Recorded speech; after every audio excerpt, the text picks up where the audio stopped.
Hey guys, tonight we're going deep into the soot-smudged kitchens of the Middle Ages, where dinner was less a meal and more a slow surrender to the same gruel you had yesterday.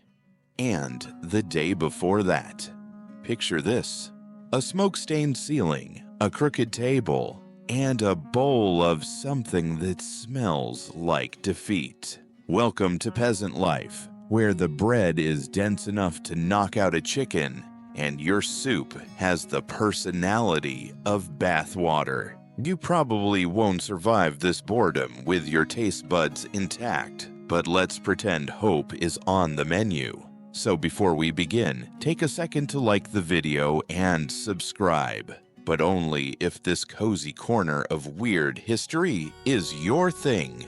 And hey, drop your city and local time in the comments. Let's see who else is listening to the past instead of sleeping. Now, dim the lights, maybe turn on a fan for that soft background hum, and let's drift gently into tonight's tale.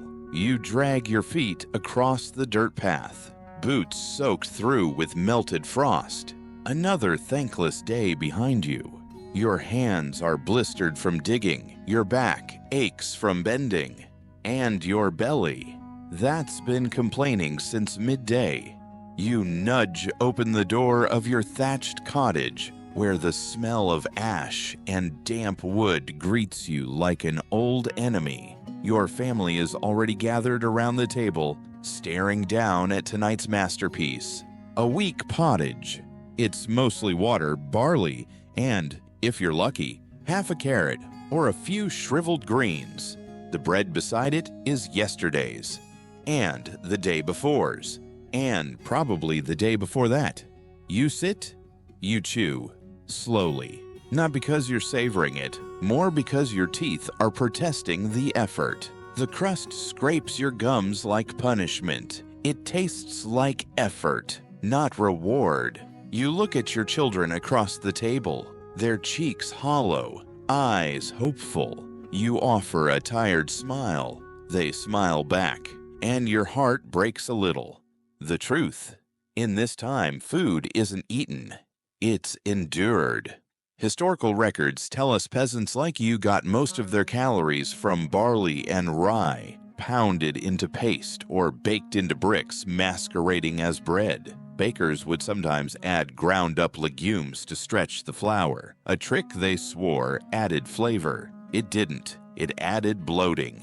And sometimes rocks. No, really. Cheaper loaves were sometimes mixed with sand or chalk to bulk them out, because if the meal doesn't kill you, the dental bills will. Historians still debate whether this was out of tradition or necessity.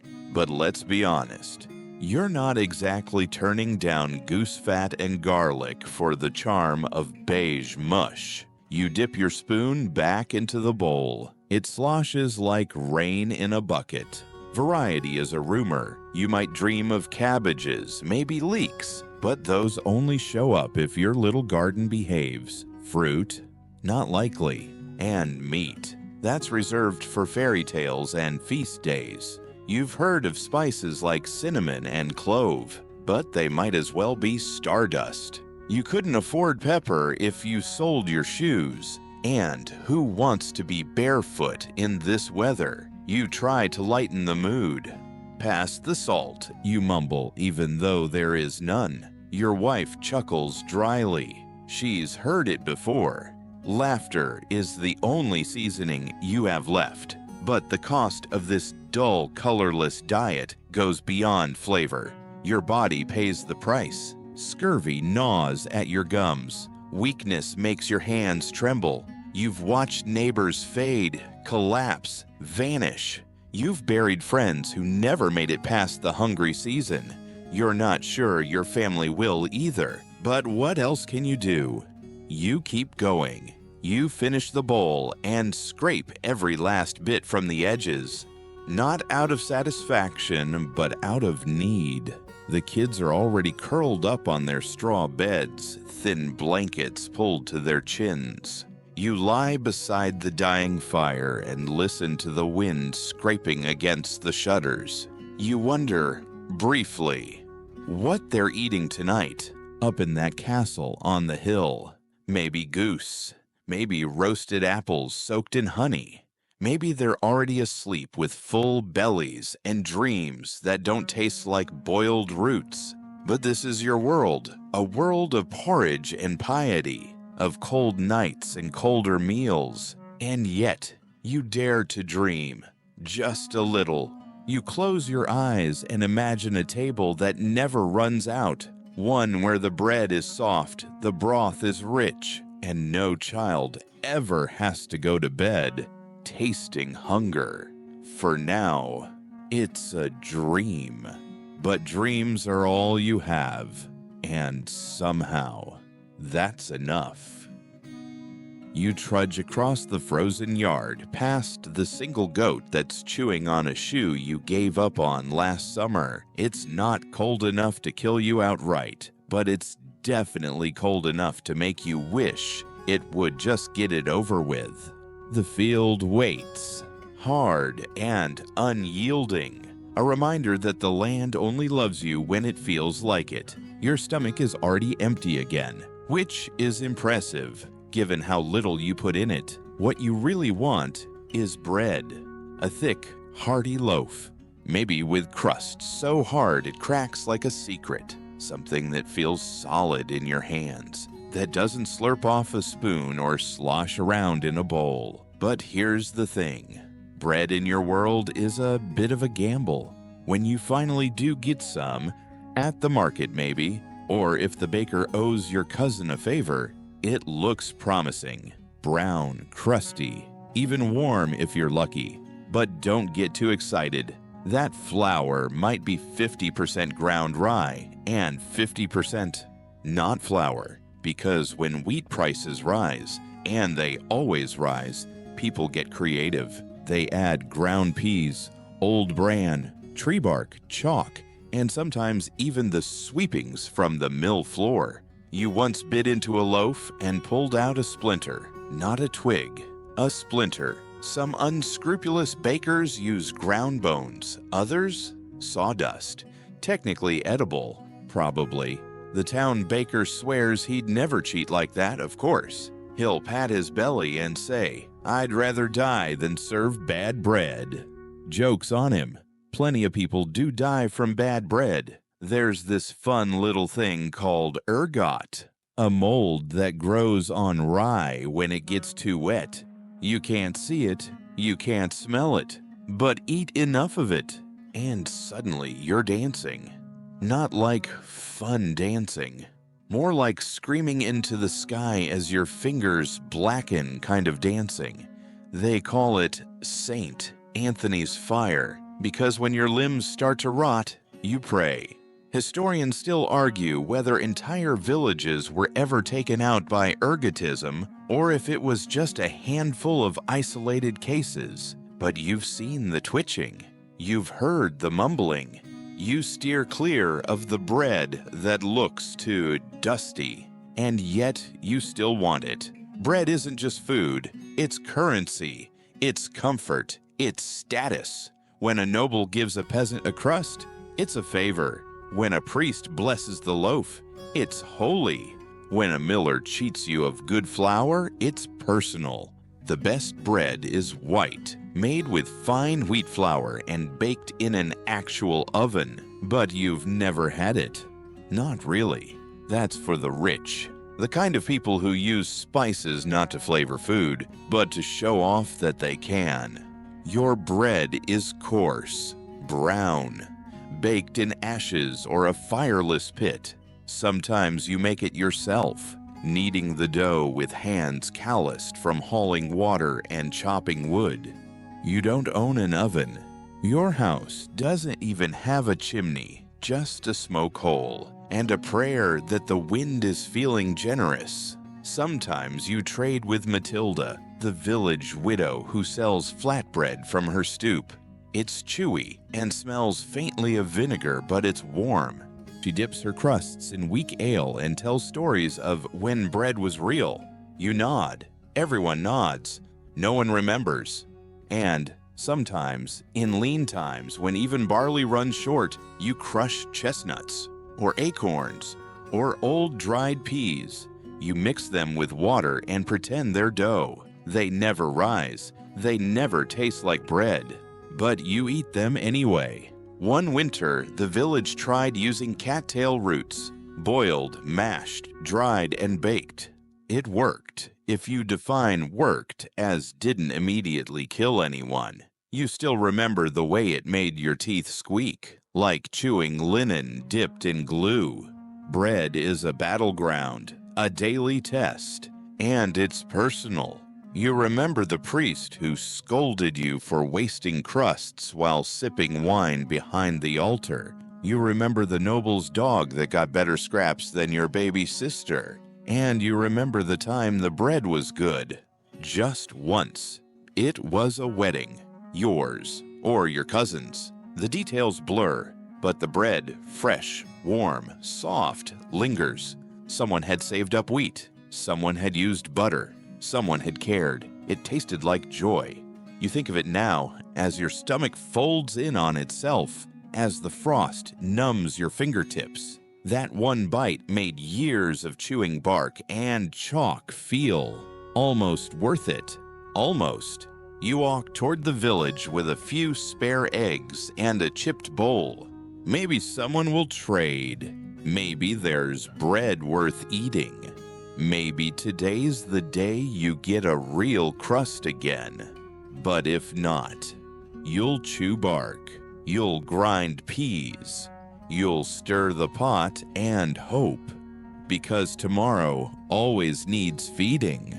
The village stirs as the sun squints over the hills, casting a grayish gold across thatch roofs and muddy lanes. Smoke slinks from crooked chimneys, and you can already hear the clatter of buckets near the well. You follow the ruts in the road with your goat in tow, hoping someone's feeling generous, or at least guilty, enough to trade a crust for your sad little eggs. But first, you make a stop. Not at the market, not at church. No, you're going to see Branwen the alewife. Branwen's house always smells like damp straw and yeast, sharp and sweet, like someone spilled beer on a warm stone and walked away. It's the kind of scent that lodges itself into your clothes, your hair, and your memories. She greets you with a tired smile and a hand on her lower back. Barley's weak this season, she mutters, but it'll fill the gaps. The gaps. That's what she calls hunger. The hollow hours between your first and last bite of the day. The ache behind your ribs. Gaps. Sounds poetic until you're living inside one. You step inside her brew hut, which is half kitchen, half cauldron shrine. The ale's still fermenting in a wide wooden vat, its surface frothing with life. Flies hover like drunk pilgrims. You swat them absently and hand over the eggs. Fair trade, Branwen says, pouring a clay cup full of warm ale. It's cloudy, bitter, and flat, but it's wet. And honestly, that's half the battle. Ale in your world isn't a luxury. It's hydration. Clean water is mostly a myth. Wells can sour. Streams get fouled by animals or worse. And even rainwater tastes like it's auditioning for a mold colony. Ale, though, ale is boiled, fermented, safe-ish. You sip. It tastes like regret and wood smoke. Branwen sighs. They inspected me again last week. You nod. You've heard the whispers. The local ale taster, appointed by the manor, not God, dropped by for a surprise check. Said her brew was thin. Said the foam died too fast. Said she was watering it down. And maybe she is.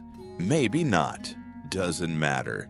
Alewives always get blamed when things go sour. Literally.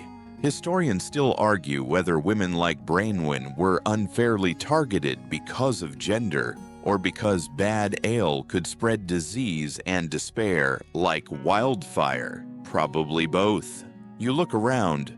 The wooden ladle she uses is cracked, the buckets leak, the firewood is damp, and still she brews, day after day, pint after pint, because if she doesn't, someone else will, someone worse.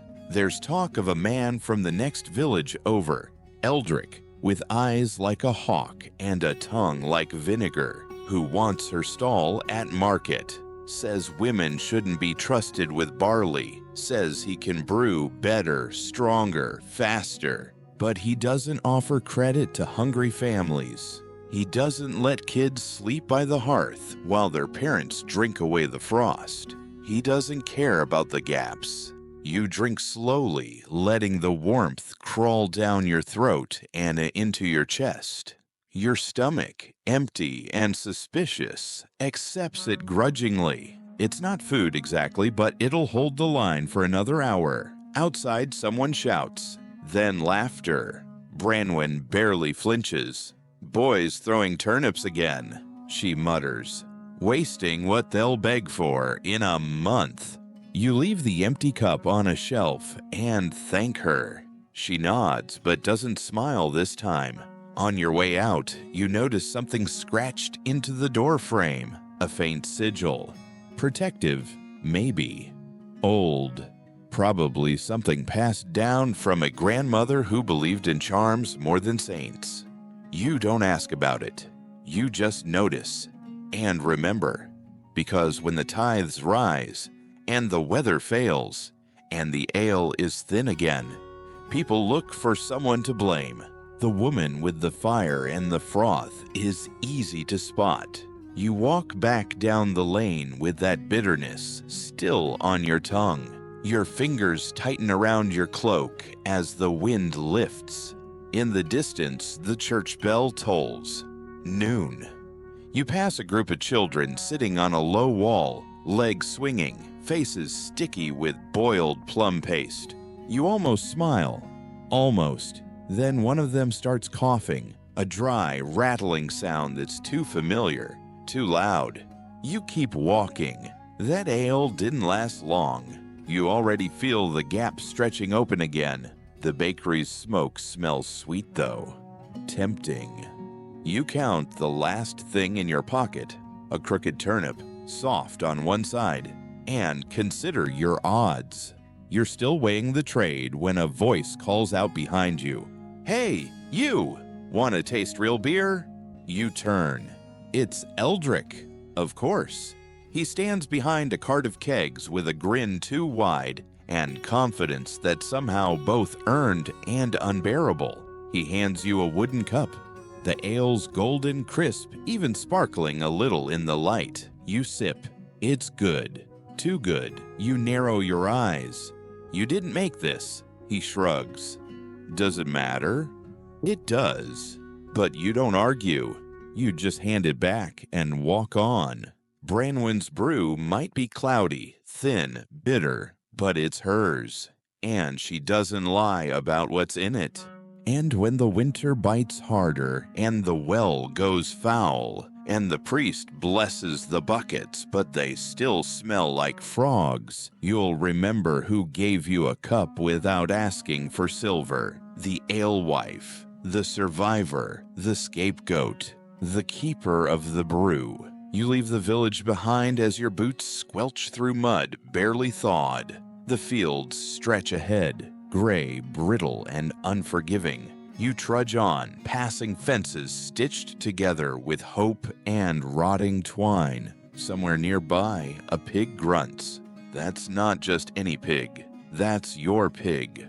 Or at least half of it, if the manor reeve asks. You find it wallowing near the collapsed side of the pen again, nose deep in muck. You sigh and tug at your hood as if it'll protect you from the smell. It doesn't. Medieval pigs don't smell like fairy tales. They smell like a gamble between bacon and plague. The pig glances up at you with the casual indifference of someone who knows you can't afford to lose it. It's a lifeline on 4 legs. If it makes it through winter, you might have meat by spring. If it doesn't, well, stew. Early stew, You set to work fixing the fence with splinters and curses. Your hands sting in the cold, cracked skin, burning as you twist rope and stuff gaps with straw. You can't afford tools. You are the tool. Behind you, the cottage smokes again. Not from the hearth, but from the waste pile where last week's spoiled grain smolder slowly. You dumped it after a rat died mid-nibble. Coincidence? Maybe. But you're not betting the family intestines on it. You glance toward the outhouse. Wait. No outhouse. Just the copse of trees beyond the field, muddy with use and secrecy. Sanitation here is a game of out of sight, out of illness, and let's just say, you're losing. The truth is, you share your space with more than pigs.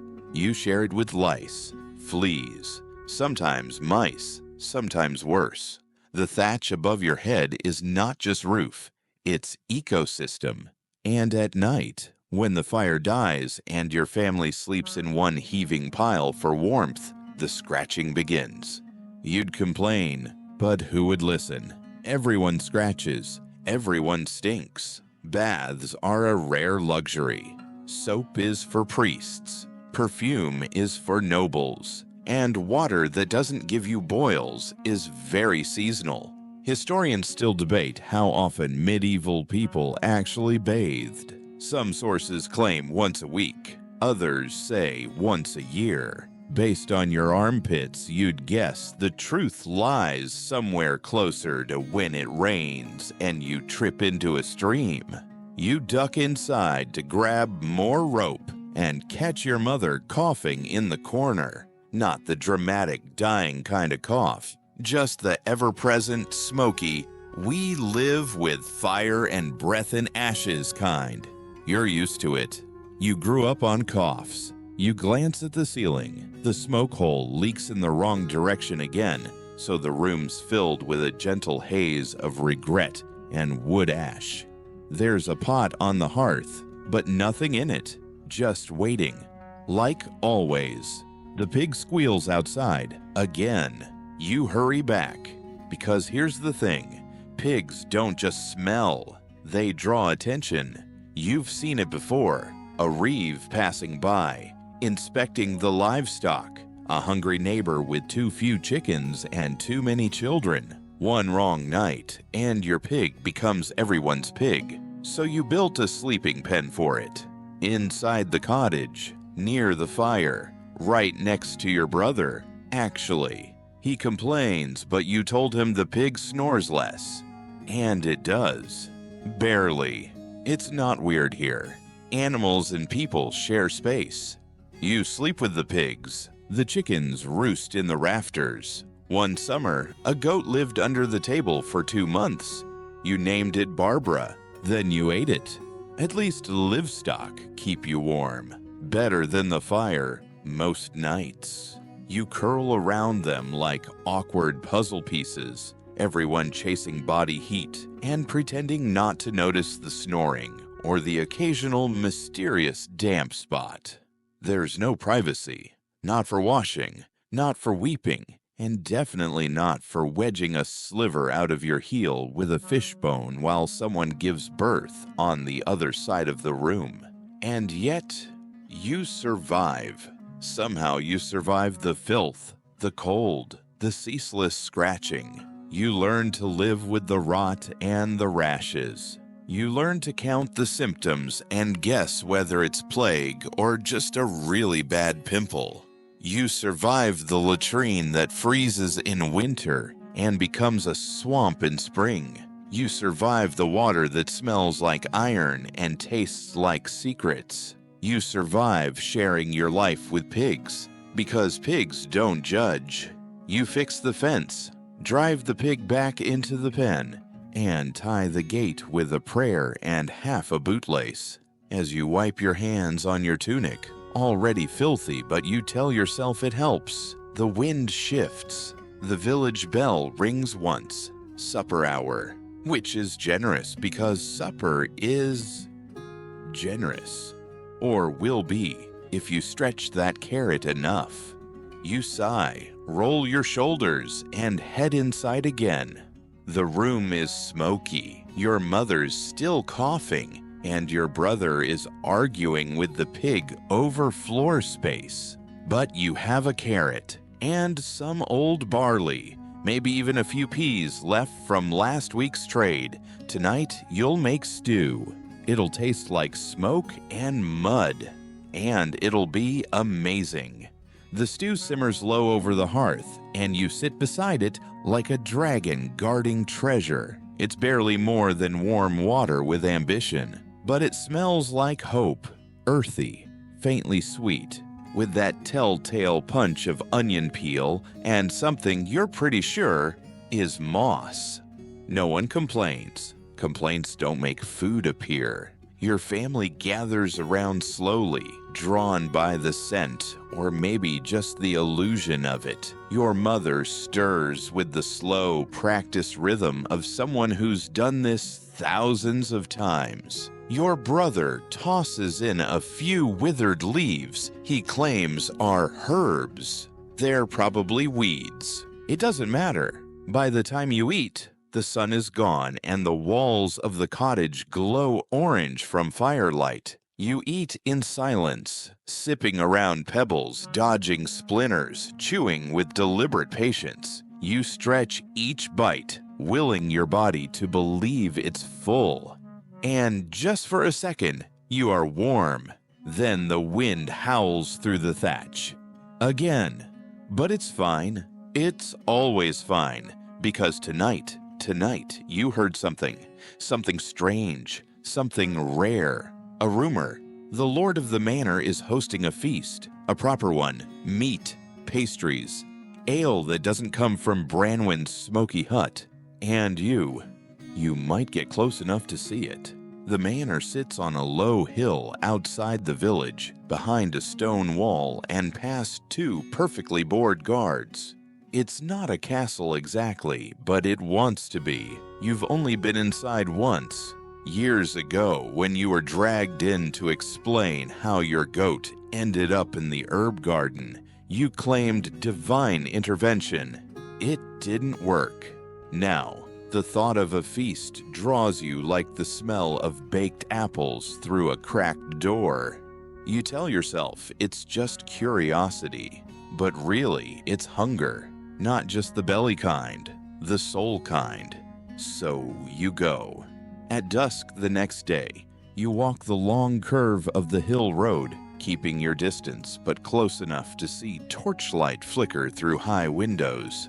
Inside, it's everything you imagined. Gold and fire, boars with apples in their mouths, saffron-laced pies, turkeys stuffed with cherries and venison glistening beneath rosemary sprigs. A harp sings softly in the corner, while a nobleman in red silk picks a trout apart with jeweled fingers. You know it's trout, because the smell floats out the open window and punches you right in the childhood. You crouch behind a bush with a few other villagers, eyes wide, mouths open, as the feast unfolds. You don't talk. You don't move. You just watch. The nobles laugh too loudly. They eat too much. They toss bones to hounds that eat better than you do. You know you should leave, but you don't. Because right now, watching them eat is the closest thing to being full. And yet, not everything is perfect in paradise. You spot a servant carrying a plate of glistening grapes and slipping on the stone step. The plate crashes. Grapes scatter like marbles. The laughter turns sharp. The noblewoman who ordered them waves her hand like swatting a fly. The servant scrambles, face pale, fingers fumbling. Then someone coughs. Not a polite cough. A wet, body-shaking cough. The room stills. Eyes shift. You blink. The nobleman in red drops his goblet. The wine stains his silk. He tries to stand, then falls. Hard. And the harp doesn't stop. Historians still argue whether medieval nobles died more from gluttony or disease. But standing there, you feel certain it's both. A moment later, the window shutters slam shut. The feast continues behind closed walls, but something's changed. You walk back down the hill slowly, your stomach tighter than before, because sometimes the rich die faster. Too much wine, too much raw meat, too much everything. You reach the cottage and find your brother asleep with the pig again. You smile faintly and stir the fire, just enough for warmth. That night, you dream of roasted pears and sharp cheese and hands that don't shake when they eat, but also of red silk and a coughing fit and the sound of a goblet hitting stone. You wake up hungry and relieved. You didn't eat the trout. Winter sharpens its teeth. The wind no longer howls, it scrapes. Your breath fogs in thick puffs, curling like ghosts around your face. The ground crunches underfoot, hard as iron. This is the season that doesn't ask, it takes. And now, it's time to fight back. Because once the first frost settles in, your daily job becomes less about eating and more about preserving. You're not just feeding yourself today, you're trying to feed yourself 2 moons from now. Maybe 3, maybe longer if the thaw is late and cruel, which it often is. So you pickle, you salt, you dry, smoke, bury, hang, and hope. The cottage is transformed into a medieval pantry by necessity. Onions braid down from the ceiling like garlands of desperation. Cabbages sit in baskets, grumpy and wilting, but technically alive. A string of fish hangs near the hearth, drying into something vaguely edible. They stare at you like martyrs. Out back, in the pit you dug with your uncle's rusty spade, sit jars of pickled turnips, wild leeks, and a few mystery roots you're hoping weren't poisonous. You buried them in straw, layered with salt, and whispered prayers to saints you don't usually remember unless desperate. This is what passes for security. You glance over at your mother, who's scrubbing the inside of a clay pot with sand and snow. It's so cold her knuckles bleed, but she doesn't stop. That pot holds what's left of last spring's sauerkraut. If you can salvage it, you'll mix it with dried peas for stew. If not, watered ale and stubborn optimism again. Preserving food isn't just survival, it's strategy. Your neighbor, Old Thomas, swore by storing smoked eel under his floorboards. Then the rats swore by it too. Now he swears at everything. Historians still argue whether medieval people understood mold the way we do. Probably not. But you've got a nose for doom. One sniff of that wrong, sour edge, and it's straight into the compost, or the pig's bowl, if you're feeling heartless. Some days, you barter for things you can't grow. Salt, for instance, worth its weight in pain. The salt merchant from town always arrives with an entourage and attitude, his cart guarded like it carries gold. And, in a way, it does. One year, your family gave up 3 chickens for a single sack. It lasted till midsummer. The chickens didn't. And then there's smoking. It's not fancy. It's not efficient. But when you hang a strip of meat, or even fish, or mushrooms, above the fire and let it harden over time, it becomes something different. Not tasty, but safe. Safer than stew, safer than wishful thinking. You remember the first time you tried smoked rabbit. You were 6. It was tough as leather and twice as chewy, but it was warm. And warm in your world is always enough. Sometimes, in a burst of community spirit or collective panic, the village holds a pickling day. Everyone brings what they have.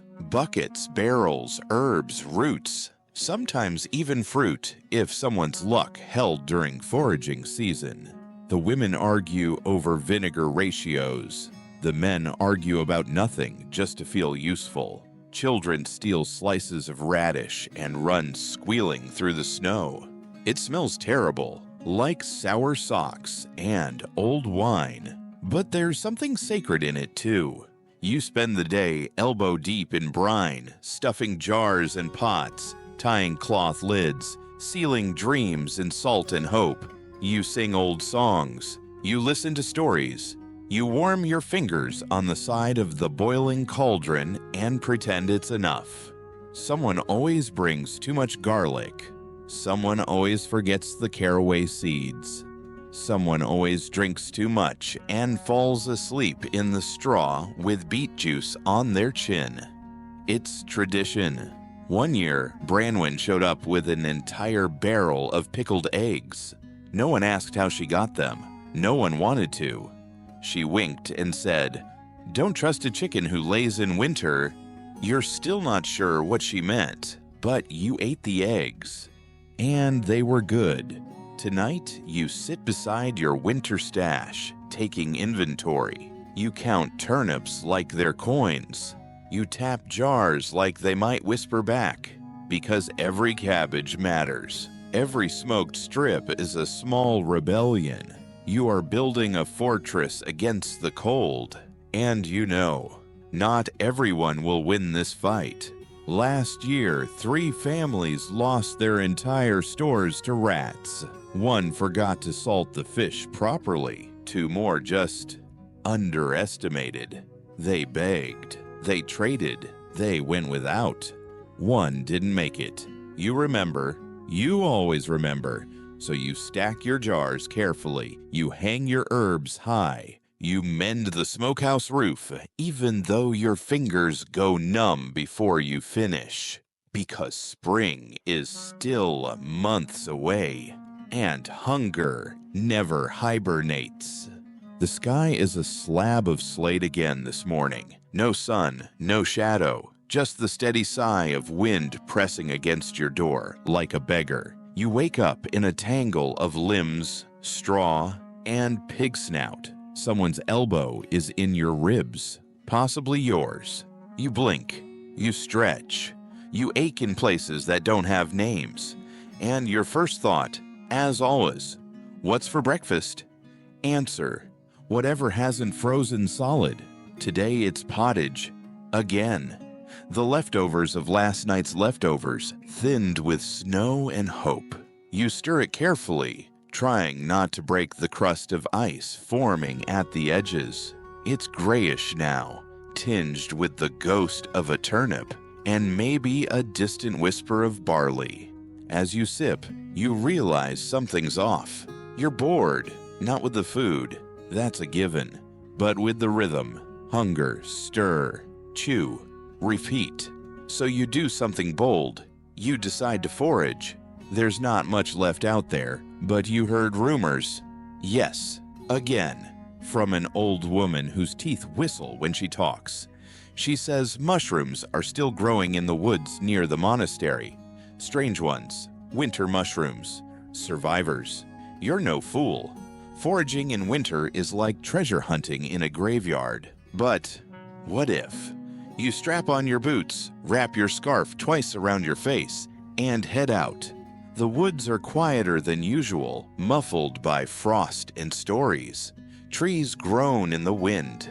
Snow clings to their bark like lichen. You step carefully, eyes scanning the undergrowth. And after an hour, just when your toes start to fade from memory, you see them. Mushrooms, tiny bone white, growing in a half moon around the base of a dead elm. They look like teeth, which is ironic, considering what might happen if you eat the wrong ones. You kneel, you sniff, you hesitate. Historians still argue whether medieval peasants really knew which mushrooms were safe. Some say knowledge passed down through families. Others believe most people just guessed and prayed. You're not in the mood for a coin toss with your intestines, so you pluck 2, wrap them in cloth, and head toward the monastery. It's a risk. The monks don't like visitors, but they do love mushrooms. The path is narrow and cruel. Your breath hitches with every step, but soon the monastery walls rise from the mist, massive, moss-covered, and solemn. You knock. A narrow window slides open, 2 eyes peer out. No greeting. You hold up the cloth bundle and say, "Gift." The window closes. You wait. Then, surprise, the door creaks open. Inside, it's dim and warm. The air smells of wax, ink, and something savory. The monk who answers you is older than dust, wrapped in robes that swish like parchment.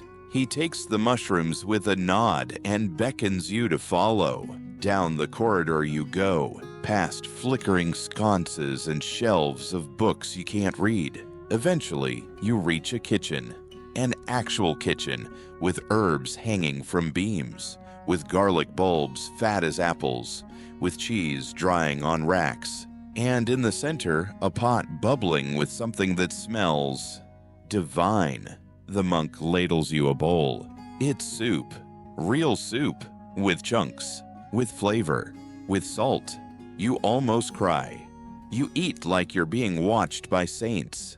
The monk says nothing, just smiles faintly, and pours you water that tastes like it's never even heard of frogs. You learn something important that day. Monks eat well. They grow their own herbs.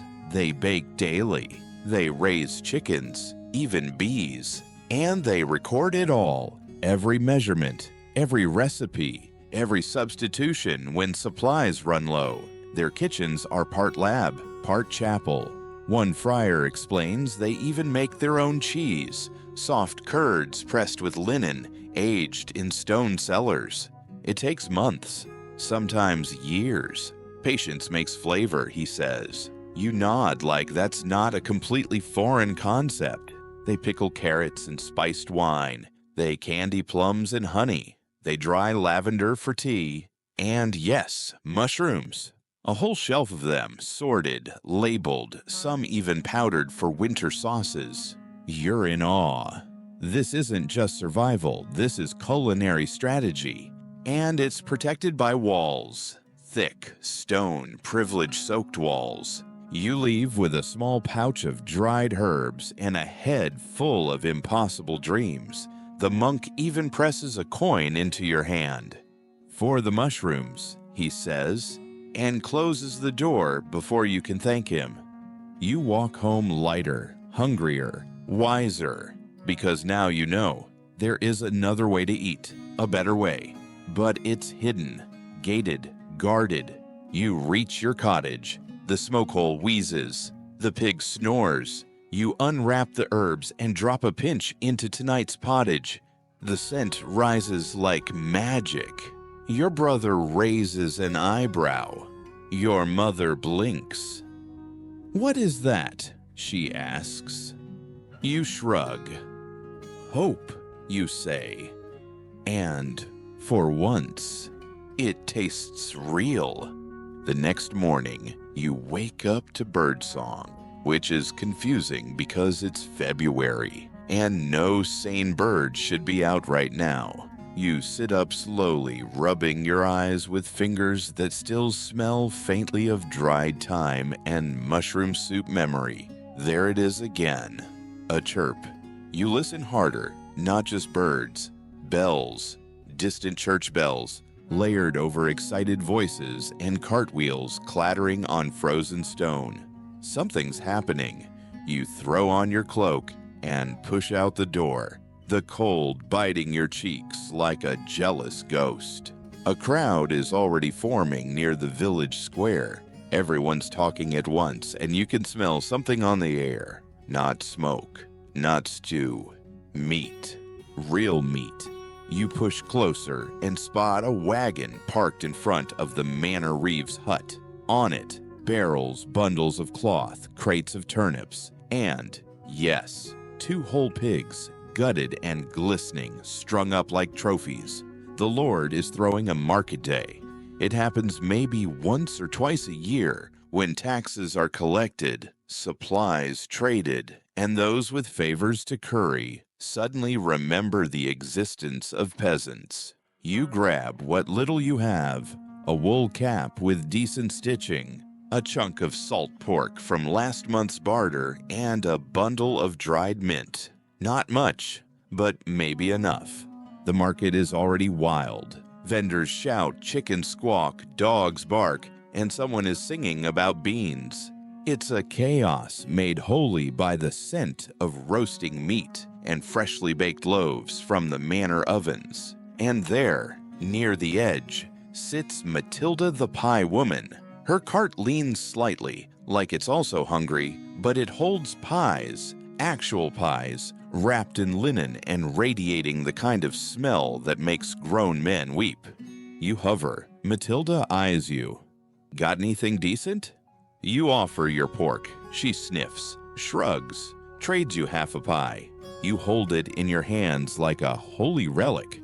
The crust is uneven but golden. The filling, a mix of onion, egg, and something unidentifiable, steams gently. You take a bite. It's warm, savory, software.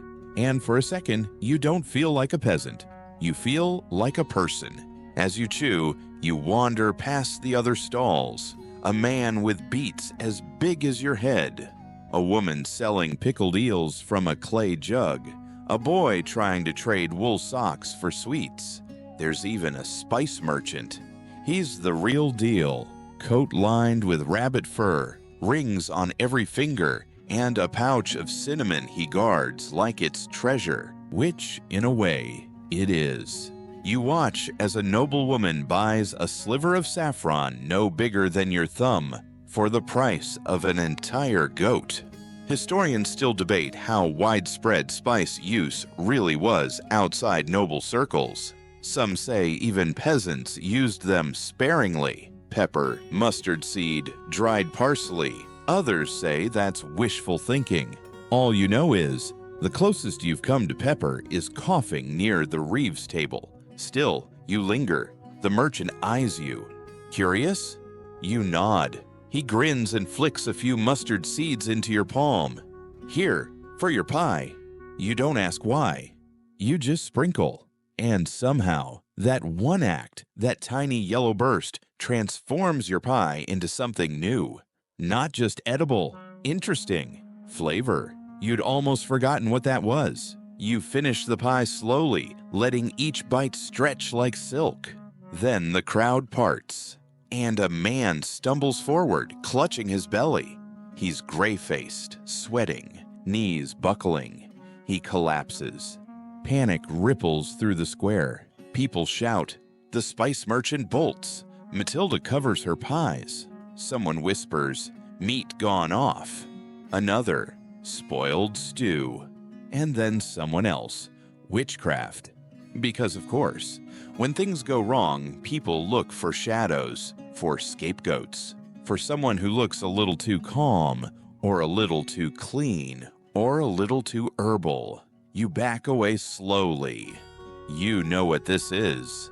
Last winter, the same thing happened in a neighboring village. 3 children died after drinking spoiled milk. By the end of the week, their midwife was hanging from a tree. Historians still argue whether these accusations were spontaneous panic or orchestrated control tactics. In real life, it doesn't matter. The result is always the same. Someone pays. So when the Reeve starts questioning vendors, you vanish. You duck behind a barrel of leeks. You slip through the side alley behind the blacksmith shop.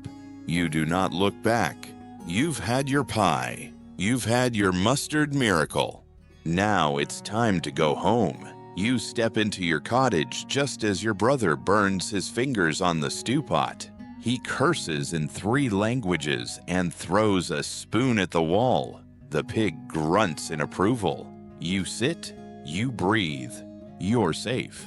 But the market lingers in your mind. The spice, the meat, the man who fell. You don't know if it was poison, rot, or fear. You just know tomorrow people will talk, and someone's name will be spoken with a little too much certainty. You glance at your dried mint bundle. You hide it in the wall, just in case. Morning breaks not with sunlight, but with suspicion. The market is over, but its ghosts still haunt every doorstep. You hear it in the murmurs outside your cottage, in the way Branwyn doesn't wave today, in how the children suddenly stop laughing when you walk past. Whispers cling to you like soot. Did you see what she traded for that pie? She's always poking around herbs. Monks gave her coin. That's unusual, isn't it? You try not to listen, but it's hard to ignore the shift in the air when it's slicing across your name. It's not just you. The pie woman's cart was found burned behind her shed this morning. She's fine, angry but breathing. The meat seller is gone, vanished. Some say he fled. Some say he was helped. No one knows what happened to the man who collapsed, but the fear that stayed behind built itself a nice little home inside every head. You keep your eyes down, your movements slow, and still they watch. So you do the only thing that makes sense. You go back to the woods, back to the quiet, back to the moss, back to something that doesn't accuse. You wander deeper this time, past the monastery path, past the bramble patch where you lost a shoe last summer, past reason, and there, nestled beneath a half-fallen log, you find something strange, a ring of dark purple mushrooms, almost black. They pulse faintly in the frost light, like they're breathing. You stare, you step closer, then movement, a bird, number A woman. She's crouched nearby, half hidden under her hood, gathering roots into a basket lined with sheepskin. Her face is old, sharp, and unreadable. She sees you. You freeze. She nods, and then calmly she asks, "You looking for flavor or medicine?" You blink. "Both?" She chuckles. "Aren't we all?" You edge closer, curiosity outweighing caution. She picks up a crooked root and hands it to you. "Angelica," she says. "Good for digestion, bad for secrets." You smile faintly. "You live out here?" She shrugs. "Out here lives better than in there." You don't ask her name. She doesn't ask yours. But as the sun shifts overhead, you sit together in silence, sharing a strip of dried pear she pulled from her sleeve like a magician. It tastes of old summers and strange comfort. She teaches you the names of what's edible, what's lethal, and what's uncertain. Historians still argue about how much folk knowledge peasants had regarding plants. Some believe it was extensive, passed down through generations. Others think most people relied on luck and hearsay. Sitting here with this woman who speaks to leaves like siblings, you'd wager on the former. Eventually, she stands. "Here," she says, passing you a bundle of herbs tied with red thread. "Steep this in warm ale when the coughing starts." But only once. Twice is trouble. You nod, not understanding all of it, but trusting her more than any priest with soft hands and no dirt beneath the nails. She vanishes into the trees, cloak melting into branches. You walk home slower this time, not because your legs ache, though they do, but because you're thinking about flavors, about warnings, about names whispered too loudly in the dark. You reach your cottage, your brother's carving a stick into something knife-shaped. Your mother is asleep by the hearth, wrapped in every blanket you own. The pig is chewing your boot. Again, you hang the herb bundle carefully from a ceiling beam. Somewhere high, somewhere safe. That night, dinner is just broth, but you add a few leaves from the forest, just a pinch. The flavor is different, not rich, but real. Your brother notices. "What's in this?" You smile. "Nothing that bites." And for the first time in days, he laughs. You go to bed feeling like maybe the whispers can't reach you here. Maybe knowledge is power. Maybe that woman in the woods is just a hermit and not a witch and not a ghost and not a trap waiting to spring. Maybe. Because the truth is, people like her, people like you, have always lived in the shadows of history, feeding, foraging, curing, and being blamed for things beyond their control. But tonight, you sleep with a smile because you've tasted something new and you're not afraid of flavor anymore. The cold eases just a little, and suddenly everyone starts pretending it's spring. You hear it in the tone of the blacksmith's hammer, in the way your neighbor opens his window for the first time in weeks, in your mother's hopeful comment, "Might not need the extra log tonight." But you know better. This is fall spring, a medieval classic, a few golden rays, a few happy chickens, and then, bam, snow drifts deep enough to erase goats. Still, hope is a powerful hallucinogen. You begin preparing the garden bed. Not planting yet, of course, just poking at the dirt to see if it still hates you. It does. You scrape back frost and find worms, tiny, pale, slightly offended at being disturbed. You take that as a good sign. And while you work, you plan. Because now that you've seen the monastery kitchen, now that you've sipped flavored broth and touched dried pears like edible treasure, you can't go back. Not fully. You start drawing up mental recipes like a battle plan. Maybe a stew with mint. Maybe bread with onion skins mixed into the dough. Maybe, someday, something spiced.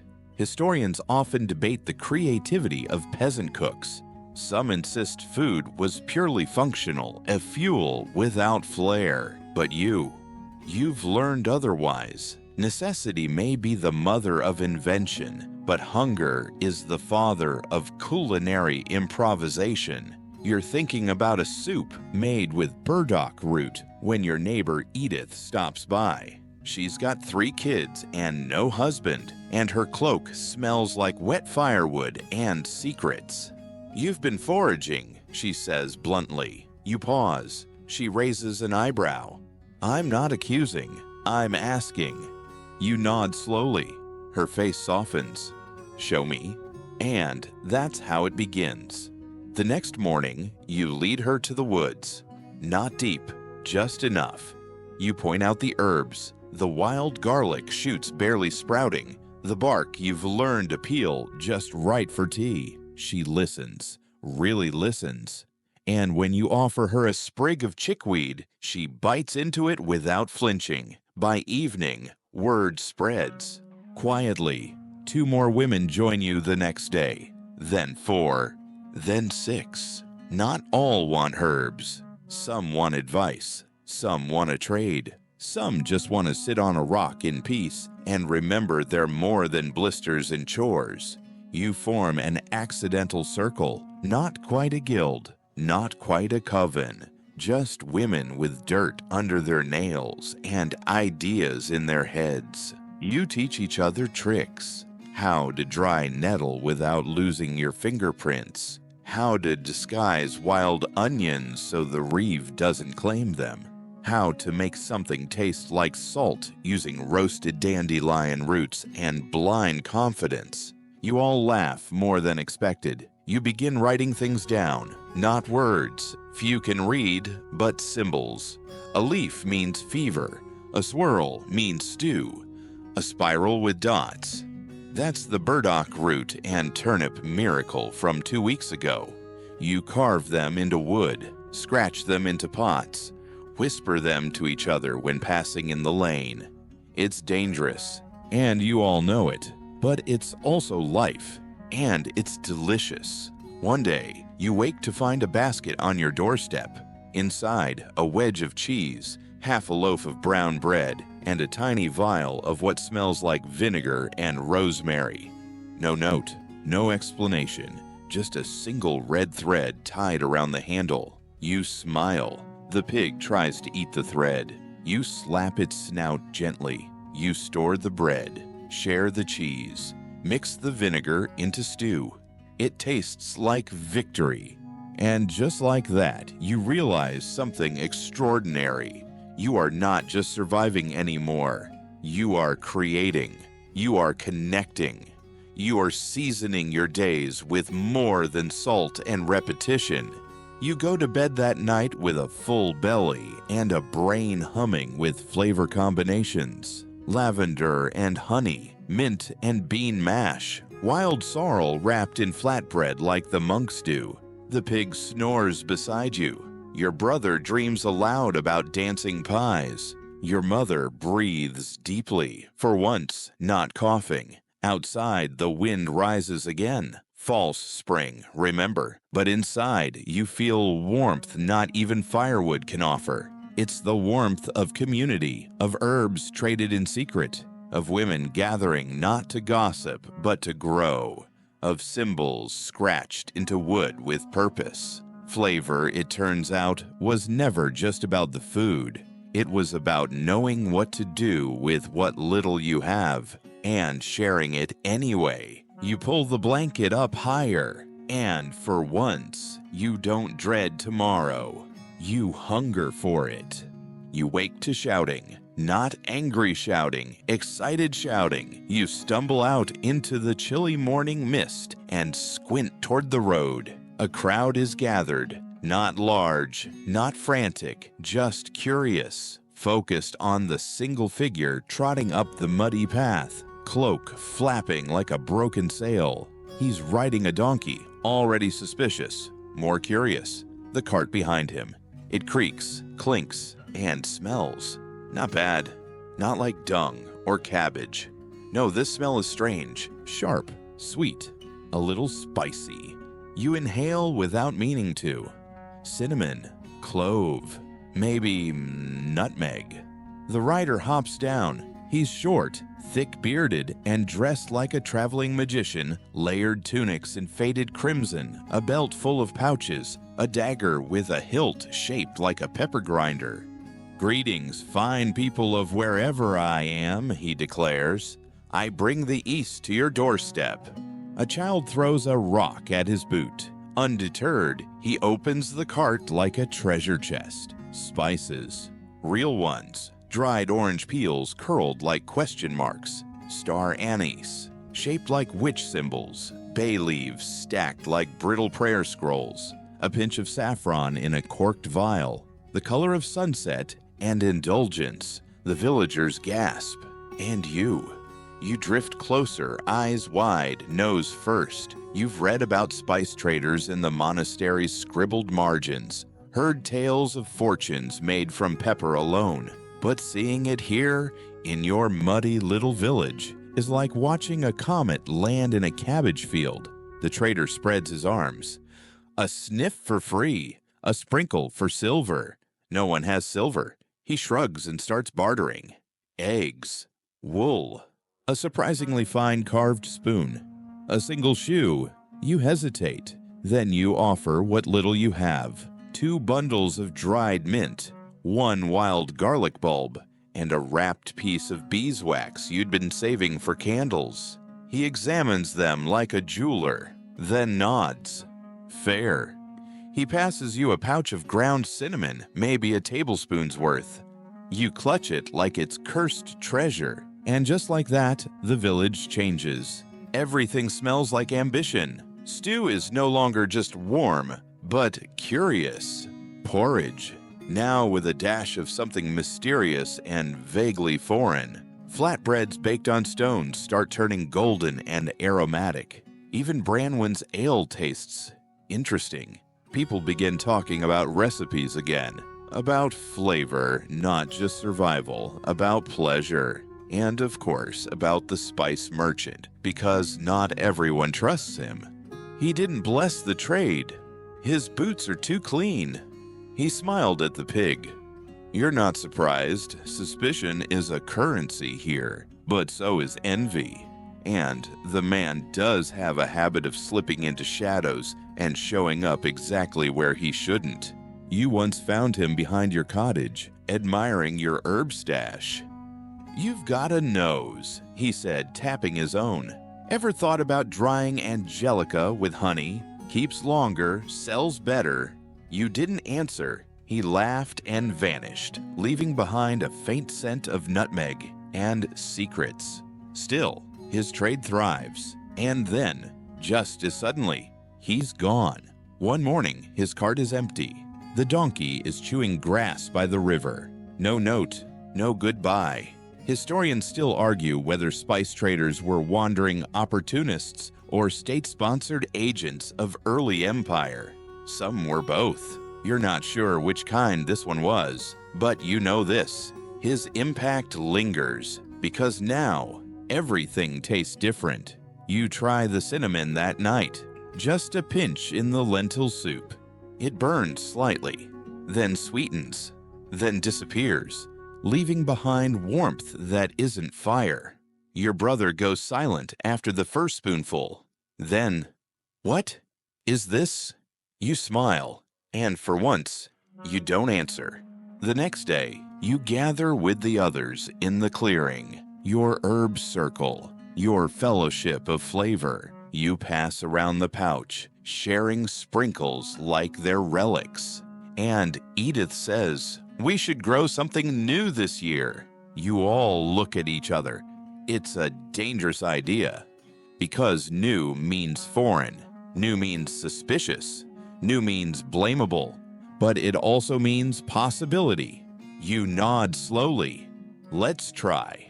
That night, you fall asleep with cinnamon on your tongue and a dream in your chest that smells nothing like stew or soot or disappointment. It smells like orange peel and courage. The first thaw always brings lies. The ground softens just enough to tease your boots into thinking it's safe. The sky glows like someone's warming up the sun, and everyone walks around pretending their joints don't still ache like betrayal. But this year, something is different. You wake up earlier, not from cold, but anticipation, because it's planting season. Not full planting, not yet. The soil's still clingy, like a toddler who doesn't want to let go of winter. But you can start. Little things, hardy things, familiar friends like barley and leeks, and then new experiments. You reach for the pouch, the cinnamon pouch. It's almost empty now, just dust and aroma, but it represents something bigger. You gather the herb circle. You bring the strange seeds gifted in silence, tiny black beads from Edith's brother, who swears a monk owed him a favor. Seeds from the forest woman, seeds no one can quite identify. We try a corner, you say. If it grows, it grows. There's quiet nodding, so you dig. Not deep, just enough. And while your hands are muddy, your head is full of meals that don't exist yet. Spiced bean stew, carrot mash with roasted seeds, flatbread with crushed herbs baked into the crust. You're not the only one dreaming. Across the village, the pie woman rebuilds her cart. Matilda 2.0. Her new pies come in layers now. Onion and root, egg and mustard. She even tries a sweet one, dried apple with barley syrup. Your mother, who once scoffed at anything but boiled cabbage, now asks, "Do we still have that dried mint?" Even the pig has become a connoisseur, turning its snout up at plain scraps. You caught it chewing on a nettle bundle the other day, like it was contemplating mouthfeel. And then, one bright morning, your herbs sprout. Tiny, shy, hopeful.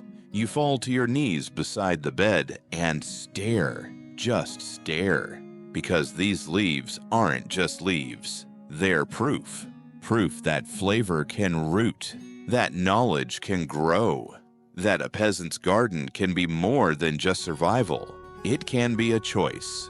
Historians still argue whether medieval peasants had true autonomy over what they grew. Some claim the manor dictated it all. Others suggest that in the corners, the hedgerows, the hidden beds, people grew what fed not just their bodies, but their souls. You believe that now, And so, you begin a ritual. Each morning, a new herb, a small taste, a scribble in the dirt ledger beside the door, a circle if it's good, an X if your stomach rebels. By midweek, you've created a chart. It's terrible, but it's yours. You share your findings with the group. Edith shows you how to sun-dry the leaves faster. Branwen invents a game where you close your eyes and guess the flavor. You're terrible at it. You love every second. Evenings become testing time. You bring dishes to each other's homes. Try this with nettle. Too bitter? Maybe if we mash it first. Next time we toast the seeds. You laugh more than you eat. Sometimes you fail. Sometimes you cough. Once, someone spent 3 hours talking to a chicken after a bad berry experiment. But no one stops. The joy of experimentation becomes addictive. And through it, you start noticing the world differently. The forest isn't just trees now, it's a pantry. The wind isn't just cold, it carries scent. And the people around you, they aren't just survivors, they're chefs, they're thinkers, they're risk-takers who've decided that life should be seasoned. Even the Reeve begins to notice. At first he mocks it. Oh, trying to turn turnips into tarts, are we? Then he samples a flatbread Branwen gives him at a feast. He eats 3. After that, he says nothing. But he doesn't stop you either. That's all the permission you need. And then, just when the world starts turning green again, something extraordinary happens. Your little garden, your scrappy corner of soil and stubbornness, blooms. Not all of it. Some plants fail, some never sprout. A few grow in the wrong direction like they're trying to escape. But one row, vibrant, bushy, fragrant. You crush a leaf between your fingers. The scent lifts into the air like a prayer. Basil. Actual, honest basil. You're not even sure how it got here. Maybe one of the seeds wasn't what it claimed. Maybe the soil remembered something the rest of the world forgot. But it's here, now, and you're never letting it go. That night, you make stew. Barley, turnip, onion, basil. You stir it slowly, whispering thanks. You serve it to your family, to your neighbors, to anyone who will sit long enough to chew. You don't tell them what's in it. You just watch their faces change. Not in shock, in recognition, because for the first time in months, maybe years, they taste something that says, "You deserve more than hunger." The basil is your pride now. You guard it like treasure. You talk to it sometimes, just to see if it grows faster when complimented. It does. You're sure of it. And you're not the only one with a miracle patch. Edith's beans have taken off in a way that makes no sense. Branwen's fennel smells so strong it startles the chickens. Even the pie woman is growing her own time. You all meet weekly now, no longer in secret, but in quiet celebration. The forest is greener, the food is brighter, and the circle has grown. There are men now. At first, they came out of curiosity, then hunger, then wonder. You watch as Tom, the stonemason who once mocked your leaf water, adds rosemary to his lentils like he invented flavor. One evening, you roast beets over coals, slice them thin, and sprinkle them with a handful of crushed garlic leaf. The color alone makes everyone stare. Someone whispers it looks like feast food. That night, around the fire, the idea finally takes root. What if you made one? A real feast. Not a wedding, not a holy day, just a celebration. Of food, of spring, of everything you've quietly built in the soil while the rest of the world wasn't looking. You all vote, unanimously. It's happening. You pick a date 2 weeks out. The moon will be full, the frost should be gone. And if it isn't, well, You've survived worse. The planning begins immediately. You offer basil. Matilda donates pie crusts. Edith volunteers the clearing by the stream. A boy offers to catch eels. Someone else promises a song. The menu grows longer than your brother's chore list. Flatbread with herbs, onion mash, turnip stew with vinegar and honey, and something no one's tried before, roasted carrots glazed in barley syrup, sprinkled with toasted seeds. Historians still debate whether peasants held community feasts outside religious festivals. Some point to harvest celebrations. Others say food scarcity made it unlikely. But here you are, poor, dirty, tired, and building something deliciously unnecessary. It feels revolutionary. The week leading up to the feast is chaos. You stir, you mix, you trade, you laugh until your ribs ache. At one point, you catch your brother standing over the basil, holding a spoon and mumbling, "Just looking." You swat him with a ladle. Even your mother helps now. She's found her rhythm again, kneading dough while humming an old song you'd forgotten she knew. And you feel full, not of food yet, but of purpose. The day of the feast arrives with a clear sky and the scent of onions in the wind. You carry your stew pot like a crown.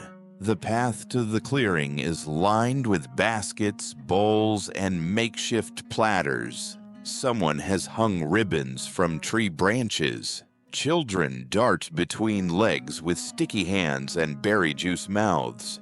You take it all in, and then you taste. It's not perfect. Some dishes are too salty. One pie collapsed. A jug of ale rolled down the hill and into the stream. But everything is offered. Everything is shared. You watch as Branwen cries over a single spoon of carrot glaze, as Tom breaks off a piece of flatbread and says quietly, "My mother used to make this." Even the Reeve shows up. He says nothing, just sits on a stump, chewing slowly, eyes darting like he's not sure whether to fine you or thank you. You hand him a bowl anyway, because tonight, no one goes hungry. You play a game where everyone guesses ingredients. There are more wrong answers than right, and someone insists cinnamon comes from tree worms. You let them believe it. Later, as the stars rise and the fires dim, people begin singing, not hymns, not chants, just songs about soil and soup and saints who probably never saw a beat in their lives. You lie on the grass, belly full, head spinning with joy, and you realize something that chills and warms you all at once. You made this happen, not alone. But still, you planted a seed that grew into this, into laughter, into invention, into flavor. You remember the pottage from months ago, the tasteless sludge that started all this. You remember the mushroom monk, the spice trader, the whispering woodswoman, the cautious first foragers, and the fear that nearly ruined everything. And you remember the first time you dared to taste something new. All of that led to this moment, where no one is begging, where no one is blaming, where food is no longer just a sentence, it's a song. You turn to Branwen. Next time, you whisper, "We try pickled eggs." She groans. You both laugh until your sides ache. The feast winds down, but the feeling doesn't. It will come back tomorrow, in kitchens, in gardens, in shared seeds and whispered recipes, scratched into walls and passed between palms. A flavor revolution in muddy boots. And it started with you. Morning after a feast is always a strange kind of quiet. Not solemn, not hungover, just slow. Like the whole village has collectively exhaled and now doesn't quite know what to do with itself. You wake with basil in your hair and flour on your cheek. You're not sure if it's from cooking or from one of the children trying to decorate the pig again. Either way, it feels like a badge of honor. Your brother is still asleep, half wrapped in a blanket that smells like onion mash and smoke. Your mother is humming again. You step outside, and for the first time in months, the earth feels soft beneath your feet. Not threatening, not frozen, inviting. And your little garden? It's thriving. Basil's taller. The chives are standing proud. Even the strange experimental sprigs, the maybe coriander, the possibly fennel, have decided to show up like late guests to a good party. You kneel and run your fingers through the soil, whispering thanks to no one in particular. Maybe the wind, maybe the saints, maybe just yourself. Because let's be honest, you earned this. Later that day, you meet the herb circle in the clearing. It feels different now. Not secret, not fragile, established, like something that could last. You all bring leftovers, if there's such a thing as leftovers when everyone cleaned their plates. There's talk of preserving herbs, of building a shared drying shed, of writing down recipes with symbols you've all learned to interpret. You propose an idea. What if we made a book? There's silence, then laughter. Not cruel, not dismissive, just surprised. None of us can write, Edith says. Not yet, you reply. Because why not? You've already taught yourselves how to forage, blend, cook, and organize a feast from roots and curiosity. Why stop there? Historians still debate how much written knowledge existed among the lower classes in medieval Europe. Some argue literacy was rare, especially among women, but marginalia, little scribbles in the sides of manuscripts, suggest a hidden world of knowledge, passed quietly and creatively. And if monks could doodle pigs in armor, surely you can record a soup recipe. Branwen volunteers a cousin who knows letters. The plan forms: a shared ledger, pages stitched from cloth, charcoal ink, diagrams of flavor pairings. You will make the first cookbook no one ever asked for. You spend days collecting recipes. You invent a rating system, stars carved into wood, 1 for filling, 2 for tasty, 3 for worth stealing. Your flatbread earns 3. You feel pride in your chest, warm and full, and then it rains. Not a drizzle, a downpour. The kind of rain that turns paths into rivers and roofs into jokes. It soaks your herb bed, collapses the drying racks. The stream rises fast and ugly. Chickens flee uphill. You hear Branwen shout something about carrots trying to swim. For a moment, it feels like everything is about to wash away. But then, something beautiful happens.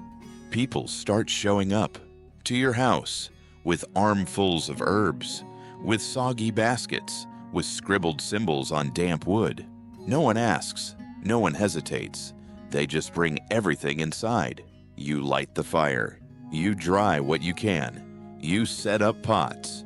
Your brother hangs a bundle of sage above the pig's head like it's a saint. The pig seems unimpressed. Soon your cottage smells like a festival again. Smoke, thyme, wet earth, soup. Everyone's soaked, but everyone's smiling. This is the real feast. The one no one planned. The one built not from ambition, but from instinct. Because now, when things go wrong, people don't just survive. They gather, they share, they flavor their chaos with community. By nightfall, the rain slows, the stream retreats, the carrots are retrieved, soggy but salvageable. And your floor has never looked more like a spice market in a thunderstorm. You serve tea steeped with mystery mint and rainwater. It tastes like triumph. You fall asleep with 10 people on your floor and basil in your dreams. And when you wake up, sunlight. Actual, honest sunlight. You step outside and find the garden battered but alive. Nothing drowned. Everything held on. Like you. Like all of you. And suddenly you know, the feast wasn't a one-time thing. It was a beginning. A harvest to come. It's almost summer now. You can smell it in the air. Warm, rich, heavy with growth. The kind of scent that makes you close your eyes and feel like the world is slowly, finally unfolding for you. And your little patch of dirt, it's practically a miracle. The basil has flowered. The time's gone a bit wild, creeping along the garden edge like it owns the place. Even the mystery herbs have decided to behave, sprouting in confident clumps, clearly proud of themselves. Your mother kneels beside you as you tend the rose. She touches a leaf. "We never used to grow this," she murmurs. You smile. "We do now." Behind you, someone whistles. It's your brother. He's made a stew from yesterday's leftovers. Yes, again. But this time he's added crushed chive flowers, just for color. You all eat together in the shade of the cottage. It's quiet, simple, warm, and good. You wouldn't have believed it months ago if someone told you this moment was coming, that one day you'd sit in your own garden, full and at peace, with nothing but herbs and sunlight and lazy chewing sounds for company. But here you are. The road to this moment wasn't easy. It was made of frost-bitten mornings and questionable mushrooms and soups that nearly killed someone, of whisper networks and forest women, and one spice trader who vanished with your curiosity still trailing behind his cart.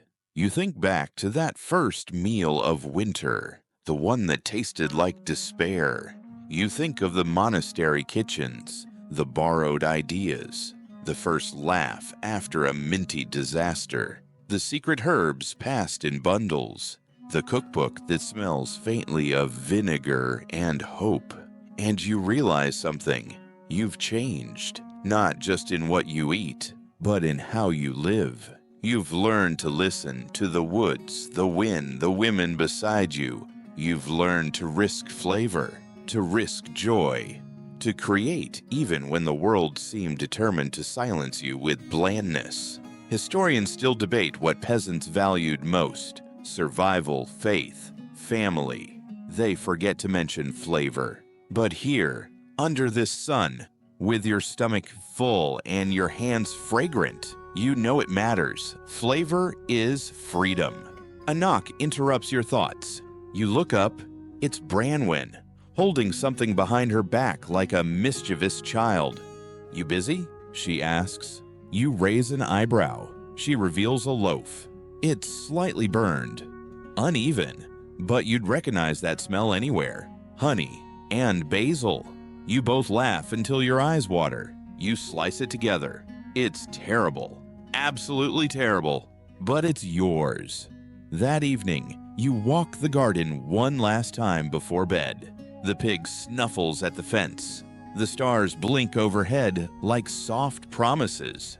The basil sways in the breeze. And for the first time since that cold gray morning months ago, you feel something close to peace. Not because everything's perfect, but because you're not afraid of imperfection anymore. You've weathered the hunger, the suspicion, the storms. You've built a life that includes flavor and laughter and basil-stained fingers. You made it through the winter, and spring didn't save you. You saved yourself. The garden exhales one last breath. Twilight folds gently over the crooked fence, where ivy clings like a secret, and the last bees wander home.